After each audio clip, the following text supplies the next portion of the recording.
ఆంధ్రప్రదేశ్లో టీడీపీకి సొంతంగా 135 సీట్లు వచ్చాయి. జనసేన సంగతి చెప్పనక్కర్లేదు. ఆ పార్టీ 21 చోట్ల పోటీ చేసి మొత్తం గెలిచింది. అంటే ప్రజలు భారీగా గెలిపించినట్లే. అయితే ఇంతలా గెలిపించినా ఇప్పుడు ఆ కూటమి ఉచిత గ్యాస్ సిలిండర్ల విషయంలో వెంటనే నిర్ణయం తీసుకోకపోవచ్చని తెలుస్తోంది.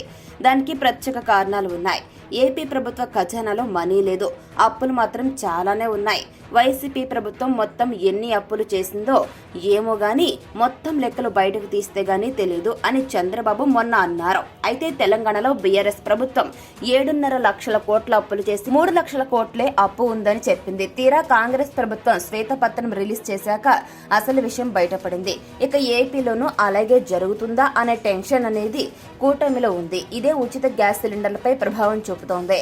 ఏపీలో ఇప్పటికే 13 లక్షల కోట్ల రూపాయల అప్పు ఉందని, దానిపై వడ్డీలు చెల్లించడమే కష్టమని చంద్రబాబు అంటున్నారు. అలా అంటూనే అసలు అప్పు ఎంత ఉందో లెక్కలు తీస్తే తప్ప తెలియదని అన్నారు.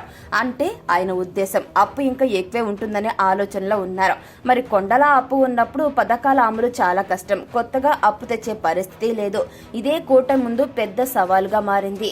అందువల్ల ఉచిత గ్యాస్ సిలిండర్ల పథకం ఇప్పుడు అమలు కాదని తెలుస్తుంది. కర్ణాటక అసెంబ్లీ ఎన్నికల్లో బీజేపీ ప్రభుత్వం సంవత్సరానికి 3 గ్యాస్ సిలిండర్లను ఫ్రీగా ఇస్తామని, అంటే ఉచితంగా అందిస్తామని ప్రకటించిందనమాట.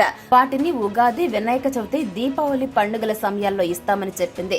అయితే కర్ణాటకలో బీజేపీ గెలవలేదు. అయితే ఇప్పుడు అదే బీజేపీ ఏపీలో కూటమిలో భాగంగా అధికారంలోకి వచ్చింది. చంద్రబాబు ప్రకటించిన సూపర్ 6 హామీల్లో సంవత్సరానికి 3 ఉచిత సిలిండర్లు ఇచ్చే హామీ ఉంది. అయితే ఈ హామీని ఇప్పుడు అమలు చేయరని తెలుస్తుంది. ఏపీలో కూడా కొత్త ప్రభుత్వం ఉగాది, వినాయక చవితి, దీపావళి సమయంలోనే 3 ఉచిత గ్యాస్ సిలిండర్లను ఇవ్వనుందని తెలుస్తుంది. అదే నిజమైతే గనుక ఈ సంవత్సరం వినాయక చవితి సెప్టెంబర్ 7న వస్తుంది. అలాగే దీపావళి నవంబర్ 1న వస్తుంది.